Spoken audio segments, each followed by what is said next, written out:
ನಮಸ್ಕಾರ ಸ್ನೇಹಿತರೆ, ಎಲ್ಲರಿಗೂ ಸ್ಟಡಿ ರೇಸ್ ಕನ್ನಡ ಯೂಟ್ಯೂಬ್ ಚಾನಲ್ಗೆ ಸ್ವಾಗತ. ಸ್ನೇಹಿತರೆ, ನಾವು ಇವತ್ತಿನ ಒಂದು ವಿಡಿಯೋದಲ್ಲಿ ಸೆಪ್ಟೆಂಬರ್ 4ರ ಒಂದು ಕರೆಂಟ್ ಅಫೇರ್ಸನ್ನು ಡಿಸ್ಕಷನ್ ಮಾಡೋಣ. ನೋಡಿ, ಡಿಸ್ಕಷನ್ ಮಾಡೋಕ್ಕಿಂತ ಮುಂಚಿತವಾಗಿ ತಮ್ಮೆಲ್ಲರ ರಿಕ್ವೆಸ್ಟ್ ಏನಪ್ಪ ಅಂದ್ರೆ, ನಾವು ಮಾಡ್ತಕ್ಕಂಥ ಕಂಟೆಂಟು ನಿಮ್ಗೆ ಇಷ್ಟ ಆದರೆ ದಯವಿಟ್ಟು ಚಾನಲನ್ನು ಸಬ್ಸ್ಕ್ರೈಬ್ ಮಾಡಿರಿ, ಶೇರ್ ಮಾಡಿರಿ, ಲೈಕ್ ಮಾಡಿರಿ ಮತ್ತು ಬೆಲ್ ಐಕನನ್ನು ಕ್ಲಿಕ್ ಮಾಡಿರಿ. ಬಿಕಾಸ್ ನಾವು ವಿಡಿಯೋ ಮಾಡಿದಾಗ ನಿಮಗೆ ಬೇಗನೆ ನೋಟಿಫಿಕೇಶನ್ ಬರುತ್ತೆ. ಇನ್ನು ನಿನ್ನೆ ಸುಮಾರು ಜನ ಟೆಲಿಗ್ರಾಮು, ವಾಟ್ಸಪ್ಪಲ್ಲಿ ಮತ್ತು ಕಮೆಂಟ್ ಸೆಕ್ಷನಲ್ಲಿ ಸುಮಾರು ಜನ ಪ್ರಶ್ನೆಯನ್ನು ಕೇಳ್ತಾಯಿದ್ರು. ಸರ್, ನಿಮ್ಮ ನೋಟ್ಸ್ ಆಗಿರುತ್ತೆ, ಡೆಮೋನೇ ತೋರಿಸಿ ಸರ್, ಮತ್ತು ನಾವು ಯಾವ ಥರ ಅದನ್ನು ಪರ್ಚೇಸ್ ಮಾಡಬೇಕು ಅಂತ ಸುಮಾರು ಜನ ಕೇಳ್ತಾಯಿದ್ರು. ನೋಡಿರಿ, ದಿಸ್ ಇಸ್ ಲಾಸ್ಟ್ ಟೈಮು ನಾನು ಹೇಳ್ತಾ ಇದ್ದೀನಿ. ನೋಡಿರಿ, ಈ ಥರ ನಮ್ಮದು ನೋಟ್ಸ್ ಇರುತ್ತೆ, ಕೆಳಗಡೆ ಪ್ರಾಕ್ಟೀಸ್ ಕ್ವಶನ್ಸ್ಗಳನ್ನು ಕೊಟ್ಟಿದ್ದೀವಿ. ನೀವೆಲ್ಲ ಓದ್ಬಿಟ್ಟು ಪ್ರಾಕ್ಟೀಸ್ ಕ್ವಶನ್ಸ್ಗಳನ್ನು ಅಟೆಂಡ್ ಮಾಡ್ಬೋದು. ಅದಲ್ಲದೆ ಪ್ರತಿಯೊಂದು ನ್ಯೂಸು ಕೂಡ ಒಂದು ಸಿಂಪಲಾಗಿ ನೀವು ಓದ್ತಾ ಹೋಗ್ತಿರ್ಬೇಕು, ಆ ಥರ ನಾವು ಕವರ್ ಮಾಡಿದ್ವಿ ಎಕ್ಸಾಮ್ ಓರಿಯೆಂಟೆಡ್ ಆಗಿ. ನೋಡಿರಲಿ, ಈ ಥರ ಇದೆ. ಆಮೇಲೆ ಇದು ಫ್ರಂಟ್ ಪೇಜ್ ಇದೆ. ಸೊ ದ್ಯಾಟ್ ಈ ನೋಟ್ಸನ್ಗೆ 15 ದಿವಸಿಗೆ ನಿಮ್ಗೆ ಏನಾಗುತ್ತೆ, 20 ರೂಪಾಯಿ ಚಾರ್ಜ್ ಆಗುತ್ತೆ. ಸೊ ದ್ಯಾಟ್ ಅದನ್ನು ನೀವು ಪಡ್ಕೊಳ್ಳೋದು ಹೇಗೆ ಸರ್ ಅಂತ ಸುಮಾರು ಜನ ಕೇಳ್ತಾಯಿದ್ರು. ನೋಡಿರಿ, ಅದೆಲ್ಲ ಪಡ್ಕೊಳ್ಳೋದು ಹೇಗಪ್ಪ ಅಂತಂದರೆ, ಇಲ್ಲಿ ಕೆಳಗಡೆ ನಂಬರ್ ಕೊಟ್ಟಿದ್ದೀನಿ ಪ್ರತಿ ಸ್ಲೈಡಲ್ಲಿ. ಯಾವುದಪ್ಪ ಅಂತಂದ್ರೆ 9535713500 ಕಾಣಿಸ್ತಾ ಇದೆನಾ, ಈ ನಂಬರ್ ನೋಡಿರಲಿ ಪ್ರತಿ ಸ್ಲೈಡಲ್ಲಿದೆ. ಈ ನಂಬರ್ಗೆ ನೀವು ಕಾಂಟ್ಯಾಕ್ಟ್ ಮಾಡಿಬಿಟ್ಟು ನೋಟ್ಸನ್ನು ಪಡ್ಕೋಬೋದು. ಇಲ್ಲಿದೆ ನೋಡಿರಿ, ಈ ನಂಬರ್ಗೆ ಕರೆ ಮಾಡಿಬಿಟ್ಟು ನೋಟ್ಸನ್ನು ನೀವು ತೊಗೋಬೋದು. So that without wasting our time ನಾವೇನು ಮಾಡೋಣ, ಇವತ್ತಿನ ಕರೆಂಟ್ ಅಫೇರ್ಸ್ ಸ್ಟಾರ್ಟ್ ಮಾಡಿ. ನೋಡಿರಿ, ಮೊದಲನೇ ಪ್ರಶ್ನೆ ಅಂತ ಕೇಳಿದ್ರಪ್ಪ ಅಂತಂದ್ರೆ, ಹರ್ಮಿಂದರ್ ಸಿಂಗ್ ಅವರು ಯಾವ ಆಟದಲ್ಲಿ ಕಂಚಿನ ಪದಕ ಜಯಿಸಿದ್ದಾರೆ ಅಂತ ಪ್ರಶ್ನೆ ಕೇಳಿದರೆ. ಸೊ ದ್ಯಾಟ್ ಏನು ಸರ್, ಇದು ನೀವು ಚಿನ್ನದ ಪದಕ ಕೇಳಿದ್ಬಿಟ್ಟು ಕಂಚಿನ ಪದಕದ ಬಗ್ಗೆ ಕೇಳಿದಿರಲ್ಲ ಅಂತ ನಿಮ್ಮ ತಲೆಯಲ್ಲಿರ್ಬೋದು. ಬಟ್ ಇದೊಂದು ಹಿಸ್ಟ್ರಿ ಕ್ರಿಯೇಟ್ ಆಗಿದೆ. ಆದ್ದರಿಂದ ನಾನು ಮಾಡಿದ್ದೀನಿ, ಇದನ್ನು ಪ್ರಶ್ನೆಯನ್ನು ಕೇಳಿದ್ದೀನಿ. ಸೊ ದ್ಯಾಟ್ ಇದಕ್ಕೆ ಸರಿಯಾಗಿರ್ತಕ್ಕಂಥ ಉತ್ತರ ಯಾವುದು ಸರ್ ಅಂದರೆ, archery is the right answer. ನೋಡಿರಿ, ಆರ್ಚರಿ ಪಂದ್ಯದಲ್ಲಿ ಕಂಚಿನ ಪದಕವನ್ನು ಗೆದ್ದಿದ್ದಾರೆ ಯಾರೀ, ಹರ್ಮಿಂದರ್ ಸಿಂಗ್ ಅಂತಕ್ಕಂಥ ಭಾರತೀಯ ವ್ಯಕ್ತಿಯವರು. ಸೊ ದ್ಯಾಟ್ ನಾವು ಆದ್ದರಿಂದ ಏನು ಮಾಡೋಣ, ಈಗ ನಾವು ಈ ಒಂದು ಪ್ಯಾರಾ ಒಲಿಂಪಿಕ್ಸ್ನಲ್ಲಿ ನಿನ್ನೆ ನಡೆದಿರ್ತಕ್ಕಂಥ ಪಂದ್ಯದಲ್ಲಿ ಯಾರ್ಯಾರು ಪದಕಗಳನ್ನು ಗೆಲ್ಲಿಸಿದ್ದಾರೆ, ಏನು ಒಂದು ಸಾಧನೆಯನ್ನು ಮಾಡಿದರೆ ಕುರಿತು ನಾವೇನು ಮಾಡೋಣ, ಡಿಸ್ಕಷನ್ ಮಾಡ್ತಾ ಹೋಗೋಣ. ನೋಡಿ, ಹರ್ಮಿಂದರ್ ಸಿಂಗ್ ಅವರು ಪ್ಯಾರಾ ಒಲಿಂಪಿಕ್ಸ್ನ ಆರ್ಚರಿಯಲ್ಲಿ ಪದಕ ಗೆದ್ದು ಭಾರತ ಮೊದಲ ಕ್ರೀಡಾಪಟು ಅನಿಸ್ಕೊಂಡಿದ್ದಾರೆ.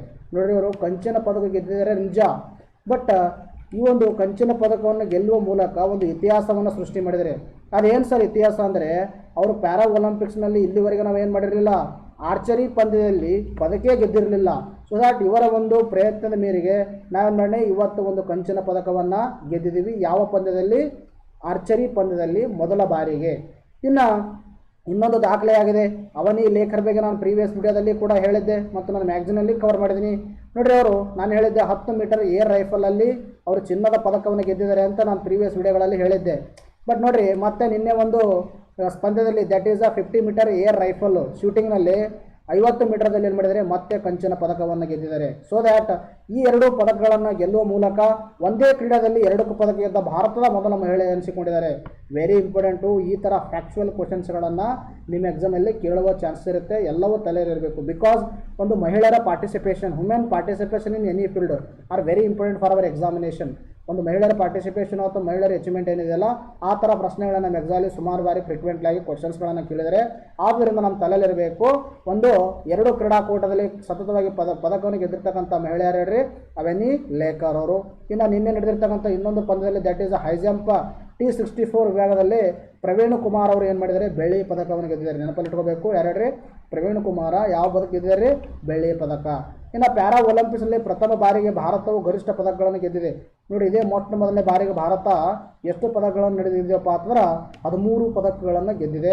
So that still wait and see, ಇನ್ನೂ ಕ್ಲೋಸ್ ಆಗಿಲ್ಲ. ನಾಳೆ ಕ್ಲೋಸಿಂಗ್ ಸೆರೆಮನಿ ಇದೆ, ನಾಳೆ ಇದರ ಬಗ್ಗೆ ಡೀಟೇಲಾಗಿ ಇನ್ನೂ ಸ್ವಲ್ಪ ಸ್ಟಡಿ ಮಾಡೋಣ. ನಾವು 13 ಪದಕಗಳನ್ನು ಗೆದ್ದಿದೆ. ಈ 13 ಪದಕಗಳಲ್ಲಿ 2 ಚಿನ್ನ ತನ್ನದಾಗಿಸ್ಕೊಂಡಿದೆ. ಇನ್ನು 6 ಬೆಳ್ಳಿ 5 ಕಂಚು ಪದಕಗಳನ್ನು ಗೆದ್ದಿದೆ ಅಂತಕ್ಕಂಥದ್ದು ನಮ್ಮ ತಲೆಗಿರಬೇಕು. Because these are the very important information for our examinations. ಎಸ್ಗೆ ನಾವು ನೆಕ್ಸ್ಟ್ ನ್ಯೂಸನ್ನು ಡಿಸ್ಕಷನ್ ಮಾಡೋಣ. ನೋಡಿರಿ, ನೆಕ್ಸ್ಟ್ ನ್ಯೂಸು ಆಲ್ರೆಡಿ ನಾನು ಡಿಸ್ಕಷನ್ ಮಾಡೋಕ್ಕಿಂತ ಮುಂಚಿತ ಒಂದು ಫ್ಯಾಕ್ಟ್ ಹೇಳೋಕ್ಕೆ ಇಷ್ಟಪಡ್ತೀನಿ. ಏನಪ್ಪ ಅಂತಂದ್ರೆ, ಒಂದು 2019ರಲ್ಲಿ ಆಗಿರ್ತಕ್ಕಂಥ ನಿಮ್ಮ ಸಿವಿಲ್ PC ಎಲ್ಲಿ ಈ ಪ್ರಶ್ನೆಯನ್ನು ಕೇಳಿದರು. ಸೊ ದ್ಯಾಟ್ ಈ ಥರ ಒಂದು ನ್ಯೂಸಲ್ಲಿರ್ತಕ್ಕಂಥ ಪ್ರಶ್ನೆಗಳನ್ನ ಎತ್ತುವ ಥರ ನೀವು ಯಾವ ಬುಕ್ ಹುಡುಕಿದ್ರು ನಿಮಗೆ ಸಿಗಲ್ಲ ಅವು. ಸೊ ದಟ್ ಆದ್ದರಿಂದಾಗಿ ನೀವೇನು ಮಾಡಬೇಕು, ಫ್ರೀಕ್ವೆಂಟ್ಲಿ ಆಗಿ ನ್ಯೂಸ್ ಪೇಪರನ್ನು ಓದೋದು ಅಥವಾ ನ್ಯೂಸ್ ಪೇಪರನ್ನು ಒಂದು ಸ್ಟ್ಯಾಟಿಕ್ಸ್ಗೆ ಲಿಂಕ್ ಮಾಡೋದು, ಈ ಥರ ಒಂದು ಹವ್ಯಾಸವನ್ನು ಬೆಳೆಸ್ಕೊಂಡ್ರೆ ಎಕ್ಸಾಮಲ್ಲಿ ಸುಲಭವಾಗಿ ಅಂಕನ್ನು ತೆಗಿಬೋದು. ನೋಡಿ, ಪ್ರಶ್ನೆ ಏನಂತ ಕೇಳಿದ್ರಪ್ಪ ಅಂತಂದ್ರೆ, NPA ವಿಸ್ತೃತ ರೂಪವೇನು ಅಂತ ಪ್ರಶ್ನೆ ಕೇಳಿದರೆ. ದಟ್ ಮೊದಲನೇ ಆಪ್ಷನ್ನು ನಾನ್ ಪರ್ಫಾರ್ಮಿಂಗ್ ಅಸೆಟ್ ಅಂತ ಕೊಟ್ಟಿದ್ದಾರೆ, ನಾನ್ ಪಂಕ್ಚುವಲ್ ಅಸೆಟ್ ಅಂತ ಕೊಟ್ಟಿದ್ದಾರೆ, ಮೂರನೇದು ನೆಟ್ ಪ್ರಾಫಿಟ್ ಅಸೆಟ್ ಅಂತ ಕೊಟ್ಟಿದ್ದಾರೆ, ನಾಲ್ಕನೇದು ನಾನ್ ಪರ್ಮನೆಂಟ್ ಅಸೆಟ್ ಅಂತ ಕೊಟ್ಟಿದ್ದಾರೆ. ನೋಡಿ, ಕಾಣಿಸೋಕ್ಕೆ ನಿಮ್ಮ ಕಣ್ಣಿಗೆ ಎಕ್ಸಾಮಲ್ಲಿ ಒಂದೇ ಥರ ಕಾಣಿಸ್ಲತ್ತವೆ ಇಲ್ಲಿ. ಬಟ್ ಅಲ್ಲಿ ನಿಮಗೇನಾಗುತ್ತೆ ಕನ್ಫ್ಯೂಷನ್ ಆಗುತ್ತೆ. ಫಾರ್ ಎಕ್ಸಾಂಪಲ್ ಯಾವ ಥರ ನಿಮಗೆ ನೀತಿ ಆಯೋಗದ ಕೇಳಿದ್ರಲ್ಲ ನೋಡಿರಿ, ಅದೇ ಥರ ಇದನ್ನು ಕೂಡ ಪ್ರಶ್ನೆಯನ್ನು ಕೇಳುವ ಚಾನ್ಸಸ್ ಇರುತ್ತೆ, ನಮ್ಮ ತಲೆಯಲ್ಲಿರಬೇಕು. ಸೊ ದಟ್ ಇದಕ್ಕೆ ಸರಿಯಾಗಿರ್ತಕ್ಕಂಥ ಉತ್ತರ ಯಾವುದಪ್ಪ ಅಂದ್ರೆ ನಾನ್ performing asset is the right answer. ಮೊದಲನೇ ಆಪ್ಷನ್ ಸರಿಯಾಗಿದೆ ನೋಡಿರಿ. ಹಾಗಾದರೆ ನೀತಿ ಆಯೋಗದ ವಿಸ್ತೃತ ಇರೋ ಪಾತ್ರ national institution for transforming India. NPA ವಿಸ್ತೃತ ರೂಪ ನಾನ್ ಪರ್ಫಾರ್ಮಿಂಗ್ ಅಸೆಟ್. ಇವೆರಡು ಎಕ್ಸಾಮಲ್ಲಿ ಪ್ರಶ್ನೆಯನ್ನು ಕೇಳಿದರೆ ತಮ್ಮ ತಲೆಯಲ್ಲಿ ಅಚ್ಚಳವಾಗಿ ಉಳಿಬೇಕು. ಹಾಗಾದರೆ ಯಾಕೆ ಸರ್ ಇದು ಪ್ರಶ್ನೆಯನ್ನು ಕೇಳಿದ್ರೆ ಅಂದ್ರೆ ನೋಡ್ರಿ, ನಿನ್ನೆ ಏನಾಗಿದೆ ಒಂದು ನಿನ್ನೆ ಒಂದು ರಿಪೋರ್ಟ್ ಬಿಡುಗಡೆ ಆಗಿದೆ. ಅದು ಇವತ್ತು ನ್ಯೂಸ್ ಪೇಪರಲ್ಲಿ ಬಂದಿದೆ. ಏನು ರಿಪೋರ್ಟಲ್ಲಿ ಏನು ಹೇಳಿದಪ್ಪ ಅಂದ್ರೆ ಭಾರತದಲ್ಲಿ ಒಂದು ರಾಷ್ಟ್ರೀಕೃತ ಬ್ಯಾಂಕ್ಗಳಲ್ಲಿ NPA ಹೊರೆ ಎಷ್ಟಾಗಿದೆಪ್ಪ ಅಂದ್ರೆ 54,756 ಕೋಟಿಯಷ್ಟು NPA ಭಾರತ ಒಂದು ರಾಷ್ಟ್ರೀಕೃತ ಬ್ಯಾಂಕ್ಗಳಲ್ಲಿ ಆಗಿದೆ ಅಂತಕ್ಕಂಥದ್ದು ನ್ಯೂಸ್ ಪೇಪರಲ್ಲಿ ಕಾಣಿಸ್ಕೊಂಡಿತ್ತು. ಸೊ ದ್ಯಾಟ್ ಏನಿದೆ NPA, ಇದರಿಂದ ಏನಾಗುತ್ತೆ, ನಮ್ಮ ಎಕ್ಸಾಮ್ ದೃಷ್ಟಿಯಿಂದ ಏನೇನು ಇಂಪಾರ್ಟೆಂಟ್ ಇದೆ ಅದನ್ನು ನಾವೇನು ಮಾಡೀಗ ಡಿಸ್ಕಷನ್ ಮಾಡ್ತಾ ಹೋಗೋಣ. ನೋಡಿರಿ ಯಾವುದಪ್ಪ ಅಂದ್ರೆ ಏನು ಹೇಳಿದೆ ನಾನು ನ್ಯೂಸಲ್ಲಿ ಇರ್ತಕ್ಕಂಥ ವಿಷಯ, ಪ್ರಸ್ತುತ ರಾಷ್ಟ್ರೀಕೃತ ಬ್ಯಾಂಕ್ಗಳಲ್ಲಿ ಎಷ್ಟು 54,756 ಕೋಟಿ ಏನಾಗಿದೆ ರೀ NPA ಆಗ್ಯದ. ಹಾಗಾದ್ರೆ ಸರ್ NPA ಅಂದ್ರೆ ಏನಪ್ಪ ಅಂದ್ರೆ ನಾನ್ ಪರ್ಫಾರ್ಮಿಂಗ್ ಅಸೆಟ್ ಅಂತ ಹೇಳಿದ್ವಿ. ಹಾಗಾದ್ರೆ ಸರ್ ನಾನ್ ಪರ್ಫಾರ್ಮಿಂಗ್ ಅಸೆಟ್ ಅಂದ್ರೆ ಏನು ಸರ್ ನಮ್ಗೆ ಗೊತ್ತಾಗ್ತಿಲ್ಲ ಅಂತ ಅಂದಾಗ ನೋಡ್ರಿ, ನಾವು ತಿಳ್ಕೊಬೇಕು. ನಾನ್ ಪರ್ಫಾರ್ಮಿಂಗ್ ಅಸೆಟ್ಗೆ ನಾವು ಕನ್ನಡದಲ್ಲಿ ಏನು ಕರಿತೀವಿ, ಅನು ಉತ್ಪಾದಕ ಆಸ್ತಿ. ಅನು ಉತ್ಪಾದಕ ಆಸ್ತಿ ಅಂದ್ರೆ ಏನ್ರಿ, ಇದೇನು ಮಾಡಲ್ಲ, ಒಂದು ಆಸ್ತಿಯನ್ನು ಕ್ರಿಯೇಟ್ ಮಾಡಲ್ಲ. ಒಂದು ಬ್ಯಾಂಕ್ಗಳಿಗೆ ಏನಾಗಲ್ಲ, ಇದರಿಂದ ಅವಕ್ಕೊಂದು ಪ್ರಾಫಿಟ್ ಆಗಲ್ಲ, ಅವಕ್ಕೊಂದು ಆಸ್ತಿ ಕ್ರಿಯೇಟ್ ಆಗಲ್ಲ, ಅವಕ್ಕೊಂದು ಆದಾಯ ಸಿಗಲ್ಲ. ಅದಕ್ಕೆ ನಾವೇನು ಕರಿತೀವಪ್ಪ ಅಂತಂದ್ರೆ NPA ಅಂತ ಕರಿತೀವಿ. ಕೆಳಗಡೆ ಕೊಟ್ಟಿದ್ದು ನೋಡ್ರಿ, ಬ್ಯಾಂಕ್ಗಳಿಗೆ ಯಾವುದೇ ಆದಾಯ ತಂದು ಕೊಡದೇ ಇರುವ ಆಸ್ತಿಯನ್ನು ಅನುತ್ಪಾದಕ ಆಸ್ತಿ ಎನ್ನುವರು ಅಂತ ಹೇಳ್ತೀನಿ ನಾನು. ಅನುತ್ಪಾದಕ ಆಸ್ತಿ ಅಂದ್ರೇನು, ಬ್ಯಾಂಕಿಗೆ ಯಾವುದೇ ಒಂದು ಏನು ಕೊಡಲ್ಲ, ಅದು ಆದಾಯವನ್ನು ಕೊಡಲ್ಲ. ಫಾರ್ ಎಕ್ಸಾಂಪಲ್ ನಾನೇನು ತೊಗೋತೀನಿ, ಇಲ್ಲಿ SBI ಬ್ಯಾಂಕ್ ಅಂತ ತೊಗೋತೀನಿ. ಈ SBI ಬ್ಯಾಂಕಿಂದ ಒಬ್ಬ ರೈತ ಏನು ತೊಗೊಂಡಿದ್ದಾನೆ, ಸಾಲವನ್ನು ತೆಗೆದುಕೊಂಡಿದ್ದಾನೆ ಅಂತ ಅನ್ಕೋಣ. ಸಾಲವನ್ನು ತೆಗೆದುಕೊಂಡೇನೆ ಎಷ್ಟಪ್ಪ ಅಂತಂದ್ರೆ 50,000 ರೂಪಾಯಿ. ನಾನು ಸಿಂಪಲ್ ಎಕ್ಸಾಂಪಲ್ ತೊಗೋತಿದ್ದೇನೆ, 50,000 ರೂಪಾಯಿ ಸಾಲವನ್ನು ತೆಗೆದುಕೊಂಡಿದ್ದೇನೆ. ಹಾಗಾದರೆ ಈ 50,000 ರೂಪಾಯಿ ಸಾಲವನ್ನು ತೆಗೆದುಕೊಂಡಿರ್ತಕ್ಕಂಥ ರೈತ ಏನಾಗಿದೆ, ಒಂದು ಮಳೆ ಬರದೇ ಕಾರಣದಿಂದಾಗಿ ಅವನು 1 ವರ್ಷ ನಂತರ ಏನು ಮಾಡಬೇಕಾಗಿತ್ತು, ಬ್ಯಾಂಕಿಗೆ 50,000 ಜೊತೆಗೆ ಬಡ್ಡಿಯರಿ ಕಟ್ಟಬೇಕು, ಒಟ್ಟಿಗೆ ಮರುಪಾವತಿ ಮಾಡ್ಬೋದಾಗಿತ್ತು ಅಥವಾ ಬಡ್ಡಿಯರಿ ಕಟ್ಟಬೋದಾಗಿತ್ತು. ಬಟ್ ಈ ರೈತ ಏನಾಗುತ್ತೆ, 1 ವರ್ಷ ಆದಮೇಲೆ ಬ್ಯಾಂಕಿಗೆ ಬಡ್ಡಿಯನ್ನು ಕಟ್ಟೋಕ್ಕಾಗಲ್ಲ. ಸೊ ದ್ಯಾಟ್ ಆ ಬ್ಯಾಂಕ್ಗೆ ಅವನು ಬಡ್ಡಿಯನ್ನು ಕಟ್ಟಿಲ್ಲ ಅಂದ್ರೆ 90 ದಿನದವರೆಗೆ ಅವನು ಏನಾದರೂ ಕಟ್ಟಿಲ್ಲ ಅಂದ್ರೆ ಅವಾಗ ಅದು ಏನು ಅನಿಸ್ಕೊಳ್ಳುತ್ತೆ, ಅನುತ್ಪಾದಕ ಆಸ್ತಿ ಅಂದುಕೊಳ್ಳುತ್ತೆ ಅಥವಾ ನಾನ್ ಪರ್ಫಾರ್ಮಿಂಗ್ ಅಸೆಟ್ ಅಂತ ಅಂತೀವಿ. ಎಲ್ಲಿ ತನ ರೀ, 90 ದಿನದ ಒಳಗೆ ಅವನು ಏನಾದರೂ ಕಟ್ಟಿಲ್ಲ ಅಂದ್ರೆ ಅದಕ್ಕೆ ಏನು ಕರಿತೀವಿ ನಾವು, NPA ಆಸ್ತಿ ಅಂತ ಕರಿತೀವಿ ಅಥವಾ ಅನುತ್ಪಾದಕ ಆಸ್ತಿ ಅಂತ ಕರಿತೀವಿ. ನಮ್ಮ ತಲೆಯಲ್ಲಿ ಇರಬೇಕು. ನೋಡಿ ಕೆಳಗಡೆ ಕೊಟ್ಟಿದ್ದೀನಿ ನೋಡ್ರಿ, ಯಾವುದೇ ಸಾಲಕ್ಕೆ 90 ದಿನದ ಒಳಗೆ ಬಡ್ಡಿ ಕಟ್ಟದಿದ್ದರೆ ಅಥವಾ ಸಾಲ ಮರುಪಾವತಿಸಿದ್ದರೆ ಅದನ್ನು ಏನು ಕರಿತೀವಿ ರೀ, NPA ಅಂತ ಕರಿತೀವಿ. ನಾನ್ ಪರ್ಫಾರ್ಮಿಂಗ್ ಅಸೆಟ್ ಅಂತ ಕರಿತೀವಿ, ಅನುತ್ಪಾದಕ ಆಸ್ತಿ ಅಂತ ಹೇಳ್ತೀವಿ. ಸೊ ದ್ಯಾಟ್ ನಾವೇನು ಮಾಡಿದ್ವಿ, ನಾನ್ ಪರ್ಫಾರ್ಮಿಂಗ್ ಅಸೆಟಲ್ಲಿ 3 ವಿಧಗಳಾಗಿ ಮಾಡಿದ್ದೀವಿ. ಎಷ್ಟು ವಿಧಗಳು ಮಾಡಿವ್ರಿ, 3 ವಿಧಗಳು, ವೆರಿ ಇಂಪಾರ್ಟೆಂಟು. ಮೊದಲನೇದು ಯಾವುದಪ್ಪ ಅಂದ್ರೆ substandard. Which standard, substandard. ಈ ಸಬ್ ಸ್ಟ್ಯಾಂಡರ್ಡ್ NPAದಲ್ಲಿ ಏನಿರ್ತಂದ್ರೆ, ಸಪೋಸ್ ಏನಾದರೂ ನೀವು 1 ವರ್ಷದ ಒಳಗೆ ಅಂದ್ರೆ ಒಂದು ವರ್ಷದ ಒಳಗೆ ನೀವು ಏನಾದರೂ ಸಾಲ ಕಟ್ಟಿದ್ದಿಲ್ಲ ಅಂದ್ರೆ ಅದೇನು ಕಟ್ಟಿದ್ದು NPA ಅಂತ ಕರಿತೀವಿ. ಅಂದ್ರೆ ಇದರ ಅವಧಿ 1 ವರ್ಷಕ್ಕಿಂತ ಕಡಿಮೆ ಇರುತ್ತೆ. 1 ವರ್ಷಕ್ಕಿಂತ ಕಡಿಮೆ ಇರುವ ಸಾಲ ಕಟ್ಟದೇ ಇರುವ ಆಸ್ತಿ ಅಂತ ಕರಿತೀವಿ ರೀ, ಸಬ್ ಸ್ಟ್ಯಾಂಡರ್ಡ್ NPA ಅಂತ ಕರಿತೀವಿ. ಇನ್ನು ಏನಾದರೂ 1 ವರ್ಷದ ನಂತರ ಅಂದ್ರೆ 1 ವರ್ಷಕ್ಕಿಂತ ಹೆಚ್ಚು ಅಥವಾ 12 ತಿಂಗಳಕ್ಕಿಂತ ಹೆಚ್ಚು ನೀವು ಬಡ್ಡಿ ಏನಾದರೂ ಕಟ್ಟಲಿಲ್ಲ ಅಂದ್ರೆ ಆ ಥರ ಇರ್ತಕ್ಕಂಥ NPA ಅಂತ ಕರಿತೀವಿ ನಾವು. ಡೌಟ್ಫುಲ್ಲು, ಬ್ಯಾಂಕಿಗೆ ಬರೋದು ಡೌಟ್ ಆಯ್ತಿದ್ದು ಡೌಟ್ಫುಲ್ ಅಂತ ಹೇಳ್ತೀವಿ. ಅದಕ್ಕೇನು ಕರಿತೀವಿ, ಡೌಟ್ಫುಲ್ ಅಸೆಟ್ ಅಥವಾ ಡೌಟ್ಫುಲ್ NPA ಅಂತ ಹೇಳ್ತೀವಿ. ಇನ್ನೊಂದು ಯಾವ್ದು ಬರುತ್ತೆ ಅಂದರೆ ಲಾಸ್ ಅಸೆಟ್ ಬರುತ್ತೆ. ಲಾಸ್ ಅಸೆಟ್ ಅಂದ್ರೆ when the bank or auditor have identified the loss but it has been written up.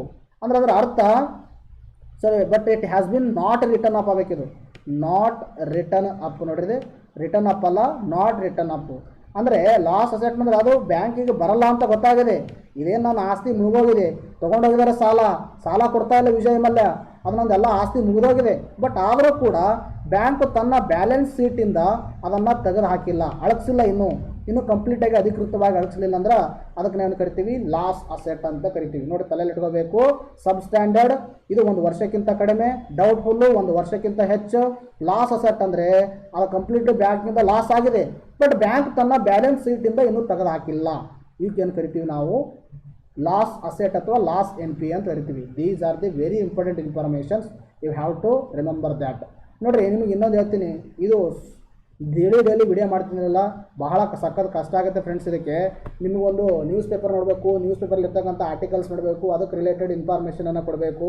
So that ಎಲ್ಲರೂ ನೀವು ಸಬ್ಸ್ಕ್ರೈಬ್ ಮಾಡೋದನ್ನು ಮರಿಬೇಡ್ರಿ, ಚಾನಲನ್ನು ಲೈಕ್ ಮಾಡೋದನ್ನು ಮರಿಬೇಡಿ. ಬಿಕಾಸ್ ನೀವು ಕೊಟ್ಟಿರ್ತಕ್ಕಂಥ ಒಂದು ಲೈಕು, ನೀವು ಮಾಡಿರ್ತಕ್ಕಂಥ ಸಬ್ಸ್ಕ್ರಿಪ್ಷನ್ ನಮಗೇನು ಕೊಡುತ್ತೆ, ಇನ್ಸ್ಪಿರೇಷನ್ ಕೊಡುತ್ತೆ. ಸೊ ದ್ಯಾಟ್ ನೀವು ಆಲ್ಮೋಸ್ಟ್ ಆಲ್ ಎಲ್ಲ ಒಂದು ಯೂಟ್ಯೂಬ್ ವೀಡಿಯೋಗಳನ್ನು ನೋಡಿರಿ, ಅಲ್ಲಿ ಏನಿದೆ ಅವರೆಲ್ಲ ಕಾಪಿ ಆ್ಯಂಡ್ ಪೇಸ್ಟ್ ಇದೆ. So that we are not doing that one. So ಆದ್ದರಿಂದ ಇದನ್ನು ತಲೆಯಲ್ಲಿ ಇಟ್ಕೊಂಡು ನೀವೇನು ಮಾಡಬೇಕು, ದಯವಿಟ್ಟು ಚಾನಲನ್ನು ಸಬ್ಸ್ಕ್ರೈಬ್ ಮಾಡಿರಿ, ಶೇರ್ ಮಾಡಿರಿ ಮತ್ತು ಲೈಕ್ ಮಾಡಿರಿ. ಈಗ ನಾವು ನೆಕ್ಸ್ಟ್ ಪ್ರಶ್ನೆ ಏನು ನೋಡೋಣ ನೋಡ್ರಿ. ನೆಕ್ಸ್ಟ್ ಪ್ರಶ್ನೆ ಏನಂತ ಕೇಳಿದರೆ ನೋಡ್ರಿ, ಇತ್ತೀಚೆಗೆ ಬ್ರಿಟಿಷರ ಕಾಲದ ಸುರಂಗ ಮಾರ್ಗವನ್ನು ಎಲ್ಲಿ ಪತ್ತೆ ಹಚ್ಚಲಾಗಿದೆ ಅಂತ ಪ್ರಶ್ನೆ ಕೇಳಿದ್ದಾರೆ. ಸೊ ದ್ಯಾಟ್ ನಿಮ್ಮ ಎಕ್ಸಾಮಲ್ಲಿ ಈ ಥರ ಕೇಳೋದು ಡೌಟು, ಬಟ್ ಇದರ ರೀಸನನ್ನು ಕೇಳ್ಬೋದು. ಹಾಗಾದರೆ ಇದಕ್ಕೆ ಸರಿಯಾಗಿರ್ತಕ್ಕಂಥ ಉತ್ತರ ಯಾವುದು ಸರ್ ಅಂತ ಕೇಳಿದಾಗ ನೋಡ್ರಿ, Delhi is the right answer. ನೋಡ್ರಿ, ದೆಹಲಿಯಲ್ಲಿ ಏನಾಗಿದೆ, ರೀಸೆಂಟಾಗಿ ಒಂದು ಸುರಂಗ ಮಾರ್ಗ ಪತ್ತೆಯಾಗಿದೆ. ಸೊ ದ್ಯಾಟ್ ಆ ಸುರಂಗ ಮಾರ್ಗದ ಉದ್ದೇಶವೇನು, ಆ ಸುರಂಗವಾಗ ಬ್ರಿಟಿಷರು ಯಾಕೆ ಇದನ್ನು ಹಾಕಿದ್ರು, ಅದರೆಲ್ಲವೂ ಕುರಿತು ನಾವೇನು ಮಾಡೋಣ, ಡಿಸ್ಕಷನನ್ನು ಮಾಡೋಣ. ಬಟ್ ನಮಗೆ ತಲೆಯಲ್ಲಿರಬೇಕು, ಇತ್ತೀಚೆಗೆ ಒಂದು ಸುರಂಗ ಮಾರ್ಗವನ್ನು ಸಿಕ್ಕಿದೆ. ಆ ಸುರಂಗ ಮಾರ್ಗ ಎಲ್ಲಿ ಸಿಕ್ಕಿದ್ರಿ, ದೆಹಲಿ ಒಳಗಡೆ. ಸೊ ದ್ಯಾಟ್ ಆ ಒಂದು ಸುರಂಗ ಮಾರ್ಗದ ಒಂದು ಸೀಕ್ರೆಟ್ ಏನು, ಬ್ರಿಟಿಷರು ಅದನ್ನು ಯಾಕೆ ಇದು ಮಾಡಿದರು ಅಂತಕ್ಕಂಥ ನಾವೇನು ಮಾಡೋಣ, ಈಗ ನಾವೇನು ಮಾಡೋಣ, ಡಿಸ್ಕಷನ್ ಮಾಡ್ತಾ ಹೋಗೋಣ ನೋಡ್ರಿ. ದೆಹಲಿ ವಿಧಾನಸಭೆ ಕಟ್ಟಡದಿಂದ 5.5 ಕಿಲೋಮೀಟರ್ ದೂರದಲ್ಲಿರುವ ಐತಿಹಾಸಿಕ ಕೆಂಪು ಕೋಟೆಯನ್ನು ಸಂಧಿಸುವ ಸುರಂಗ ಮಾರ್ಗವೊಂದನ್ನು ಪತ್ತೆಯಾಗಿದೆ. ಎಲ್ಲಿಂದರಲ್ಲಿ, ದೆಹಲಿ ವಿಧಾನಸಭೆಯಿಂದ 5.5 ಕಿಲೋಮೀಟರ್ ಅದರ ಟೋಟಲ್ ಇದು, ಮತ್ತು ಕೆಂಪು ಕೋಟೆಯನ್ನು ಸಂಪರ್ಕ ಮಾಡ್ತದೆ. ದೆಹಲಿ ವಿಧಾನಸಭೆಯಿಂದ ಕೆಂಪು ಕೋಟೆಗೆ ಸಂಪರ್ಕ ಮಾಡ್ತಕ್ಕಂಥ ಸುರಂಗ ಮಾರ್ಗ ಎಷ್ಟು ಕಿಲೋಮೀಟ್ರ್, 5.5 ಕಿಲೋಮೀಟ್ರ್. ಹಾಗಾದರೆ ಈ ಗುಹೆ ಏಕೆ ನಿರ್ಮಿಸಲಾಗಿತ್ತು ಅಂತಕ್ಕಂಥ ಪ್ರಶ್ನೆ ಬರುತ್ತೆ. ಇಲ್ಲಿ ನೋಡ್ರಿ, ಕಲ್ಕತ್ತಾದಿಂದ ದಿಲ್ಲಿಗೆ ರಾಜಧಾನಿಯನ್ನು ನಾವು ಯಾವಾಗ ಟ್ರಾನ್ಸ್ಫರ್ ಮಾಡ್ತೇವೆ, 1911ರಲ್ಲಿ ಏನು ಮಾಡ್ತೀವಿ, ರಾಜಧಾನಿಯನ್ನು ಸ್ಥಳಾಂತರ ಮಾಡ್ತೀವಿ. ಆಗ ಈಗಿನ ದಿಲ್ಲಿ ವಿಧಾನಸಭೆ ಇರುವ ಕಟ್ಟಡವು ಕೇಂದ್ರೀಯ ವಿಧಾನಸಭೆಯನ್ನಾಗಿ ಮಾಡಲಾಗಿತ್ತು. ಈಗೇನು ದಿಲ್ಲಿ ವಿಧಾನಸಭೆ ಇದೆ ನೋಡ್ರಿ, ಆ ದಿಲ್ಲಿ ವಿಧಾನಸಭೆಗೆ ಏನು ಮಾಡಿದ್ರು, ಕೇಂದ್ರೀಯ ವಿಧಾನಸಭೆಯನ್ನಾಗಿ ಮಾಡಲಾಗಿತ್ತು. ಯಾವಾಗ ಟ್ರಾನ್ಸ್ಫರ್ ಮಾಡಿದ ಬಳಕ ಅವಾಗ ಏನಾಯಿತು, 1926ರಲ್ಲಿ ಇದು ಕೋರ್ಟಾಗಿ ಬದಲಾಗಿತ್ತು. ಏನು ಕೇಂದ್ರೀಯ ವಿಧಾನಸಭೆ ಏನಿತ್ತಲ್ಲ, ಇದು ಕೋರ್ಟಾಗಿ ಬದಲಾಗಿತ್ತು. ಈಗ ಪತ್ತೆಯಾದ ಸುರಂಗ ಮಾರ್ಗದಲ್ಲಿ ಬಂಧಿತ ಸ್ವಾತಂತ್ರ್ಯ ಯೋಧರನ್ನು ಕರೆತಂದು ಬ್ರಿಟಿಷರು ಕೋರ್ಟಿಗೆ ಹಾಜರುಪಡಿಸ್ತಾ ಇದ್ರು. ಅಂದ್ರೆ ಇವ್ರು ಏನು ಮಾಡ್ತಾರೆ ಬ್ರಿಟಿಷರ್ ಅಂದ್ರೆ, ಈ ಸ್ವತಂತ್ರ ಭಾರತದ ಹೋರಾಟಗಾರ ಇದ್ದಾರಲ್ಲ, ಸ್ವತಂತ್ರಗೋಸ್ಕರ ಭಾರತದಲ್ಲಿ ಹೋರಾಟವನ್ನು ನಡೆಸಿದ್ರಲ್ಲ, ಆ ಒಂದು ಯೋಧರನ್ನು ಇವರು ಬ್ರಿಟಿಷರು ಬಂಧಿಸಿದಾಗ ಅವ್ರೇನು ಮಾಡ್ತಿದ್ರು, ಈ ಸುರಂಗದ ಮಾರ್ಗದ ಮುಖಾಂತರ, ಅಂದ್ರೆ ಹೊರಗಡೆ ಪಬ್ಲಿಕ್ ಕಾಣಿಸ್ಬಾರ್ದು, ಅವರನ್ನು ನಾವು ತೊಗೊಂಡು ಬರೋದು. ಪಬ್ಲಿಕ್ ತೊಗೊಂಡು ಬಂದಾಗ ಪಬ್ಲಿಕ್ ಭಾರತೀಯರು ಹೊರಗಡೆ ಏನು ಮಾಡ್ಬೋದು, ಇದಕ್ಕೆ ಆಕ್ರೋಶನ ವ್ಯಕ್ತಪಡಿಸ್ಬೋದು, ಬ್ರಿಟಿಷರಿಗೆ ಕಲ್ಲನ್ನು ತೂರಾಟ ಮಾಡ್ಬೋದು. ಈ ಥರ ಒಂದು ಚಟುವಟಿಕೆಗಳನ್ನು ಆಗಬಾರ್ದು ಅನ್ನೋ ಉದ್ದೇಶದಿಂದ ಬ್ರಿಟಿಷರೇ ಮಾಡ್ತಿದ್ರು, ಈ ಸುರಂಗ ಮಾರ್ಗದ ಮುಖಾಂತರ ಸ್ವತಂತ್ರ ಭಾರತದ ಹೋರಾಟಗಾರರನ್ನು ಏನು ಮಾಡ್ತಿದ್ರು, ಈ ಸುರಂಗದ ಮಾರ್ಗದ ಮುಖಾಂತರ ತೊಗೊಂಡು ಬಂದ್ಬಿಟ್ಟು ಆ ಕೋರ್ಟಿಗೆ ಏನು ಮಾಡ್ತಿದ್ರಿ, ಹಾಜರನ್ನು ಪಡಿಸ್ತಾ ಇದ್ರು. ಸೊ ದ್ಯಾಟ್ ಇದು ಒಂದು ಸುರಂಗ ಮಾರ್ಗದ ಒಂದು ಉದ್ದೇಶವಾಗಿತ್ತು, ಬ್ರಿಟಿಷರು ಕಟ್ಟದ್ದು. ಸೊ ದ್ಯಾಟ್ ನಮ್ಮ ತಲೆಯಲ್ಲೇ ಇರಬೇಕು.